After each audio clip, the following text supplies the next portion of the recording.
Hello everyone, Assalamu alaikum, and welcome to my live session on Facebook and LinkedIn. Today I am having a reflective and a meaningful conversation with ChatGPT about my personal goal. I want to become a global educationist. So, this discussion is not just about a title but about purpose, impact, and lifelong learning. I invite you all to listen, reflect, and grow with me as I explore this journey. So, let me open the voice mode of ChatGPT for this discussion.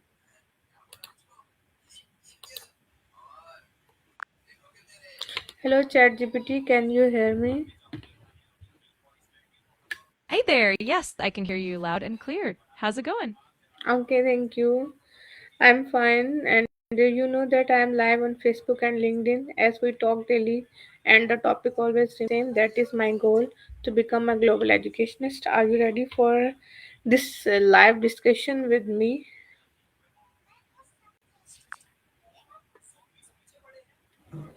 Absolutely. I'm ready. It's al- always exciting to chat about your journey towards becoming a global educationist. Let's dive in.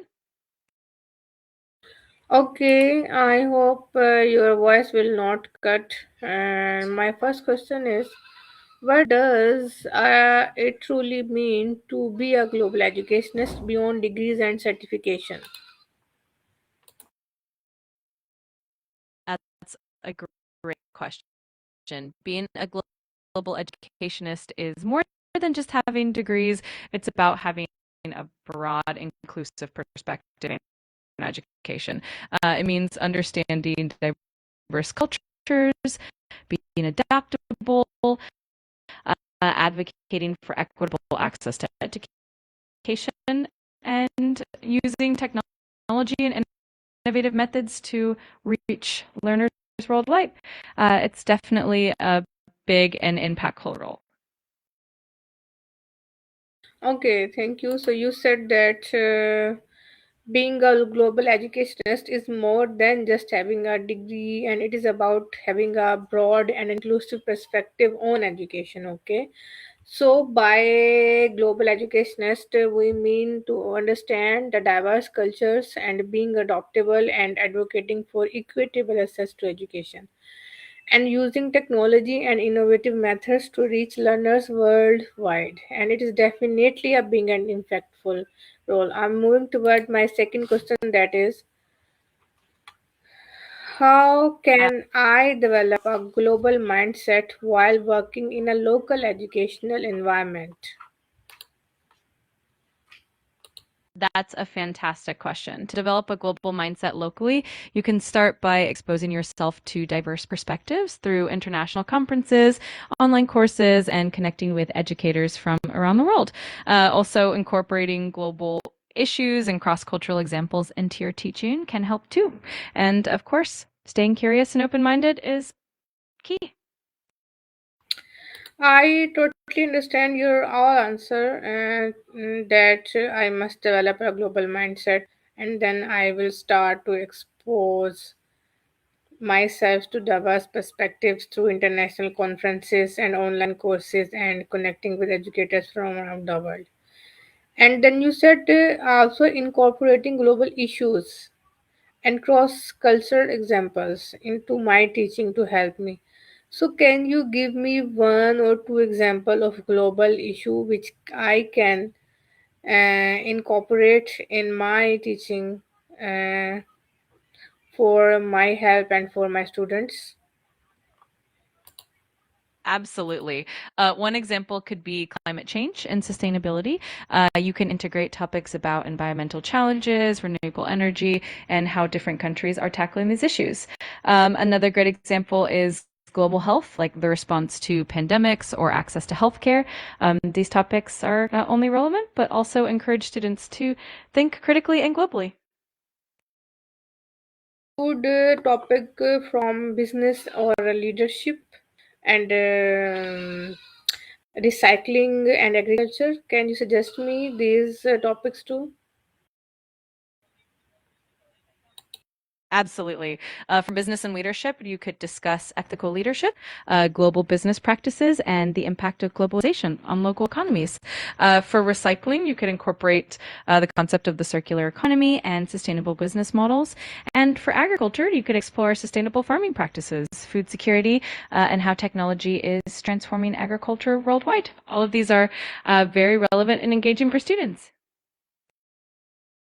Okay, you are right. One of my students, Shams Wala, is watching me live on Facebook and he's saying, "Great, thank you very much, Shams, for appreciating me and for uh, giving your comment in the comment box and for liking my video and my content." And I must say to you that please you listen all this content and try to understand this session, and you also do your AI sessions like me.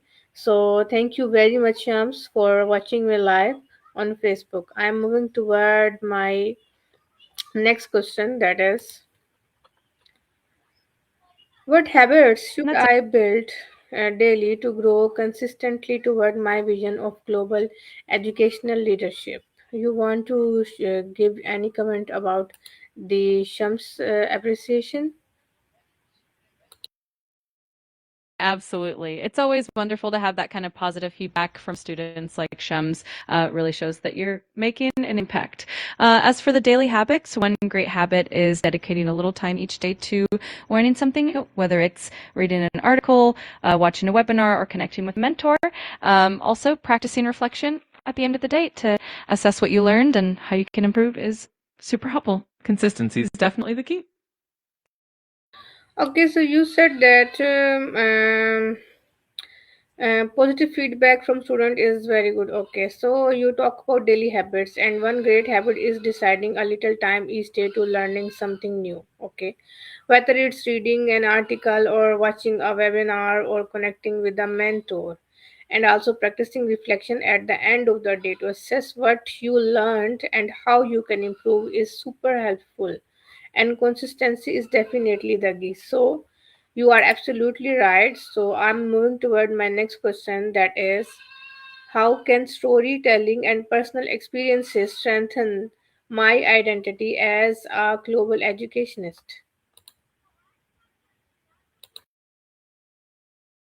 Storytelling and personal experiences are incredibly powerful tools. They help make your message more relatable and memorable. When you share your own journey, challenges, and successes, it humanizes your role and inspires others. It also builds trust and credibility as people connect with authentic stories. So weaving those into your work as a global educationist will definitely strengthen your identity. Okay, can you guide me about what sort of story I should include in my teaching worldwide in global education to inspire a large number of people toward me, toward my goal? Absolutely. A powerful story could be one that highlights a moment of overcoming a significant challenge or making a meaningful impact in some. Sure. For example, you could share a story about how you helped a student from a different cultural background overcome barriers and achieve their goals, or how you adapted a teaching method to better reach a diverse group of learners. These kinds of stories not only demonstrate your dedication and empathy, but also inspire others to follow in your footsteps. Okay. So my next question is, in what ways can collaboration with international educators accelerate my growth and exposure? Collaboration with international educators can be incredibly enriching. It allows you to exchange ideas, learn about different educational systems, and adopt best practices from around the world. It also broadens your network, opens up opportunities for joint projects, and gives you fresh perspectives that can spark innovation in your own work. It's a win-win for growth and experience.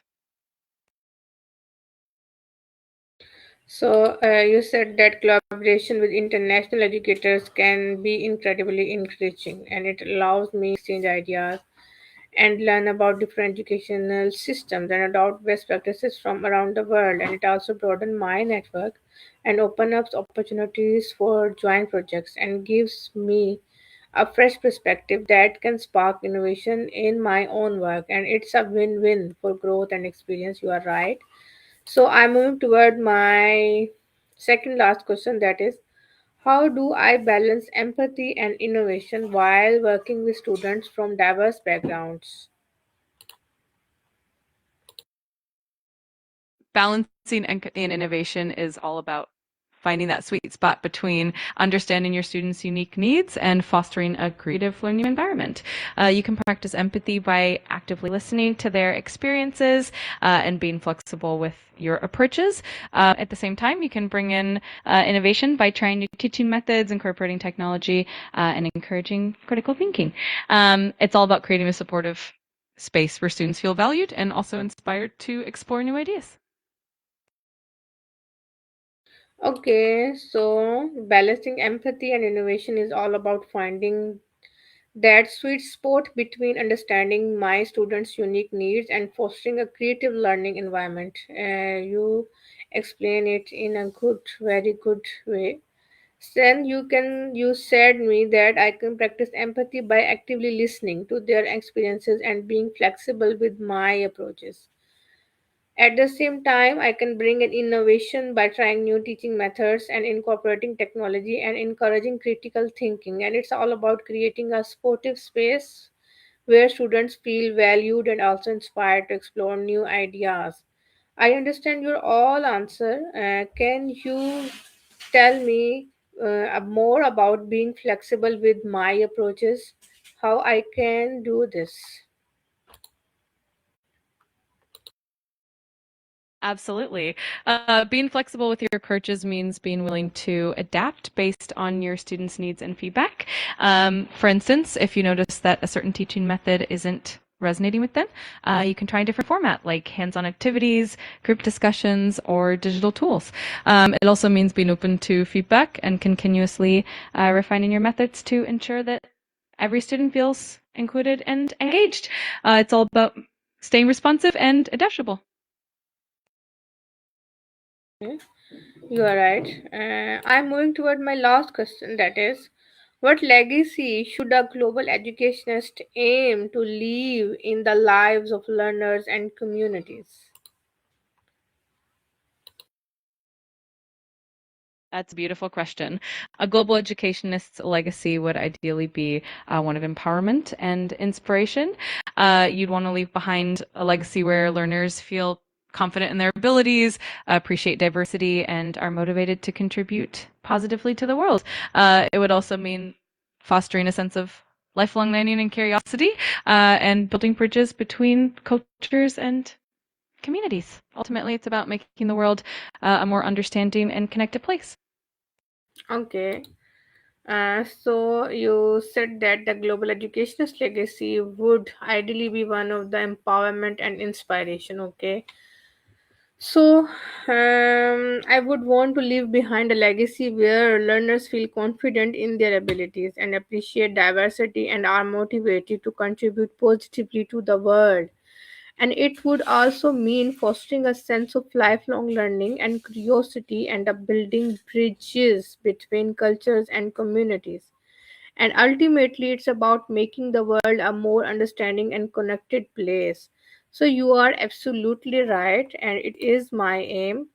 I want to say my audience that if you are enjoying this session, so don't forget to like and comment and share with your friends because your support helped me to create more valuable content like this.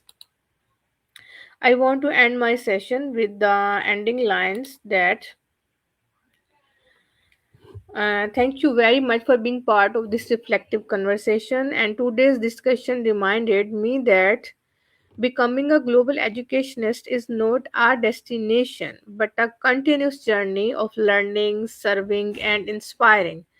And I hope this session encouraged you and me too to reflect on our own purpose in education. So let's continue growing together and creating meaningful impact.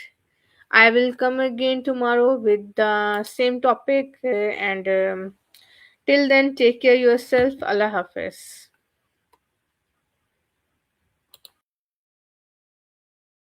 That was a wonderful and inspiring way to wrap up the session. I'm sure your audience will truly appreciate it. If you ever need any more help or want to brainstorm ideas, I'm here for you. Have a great session tomorrow.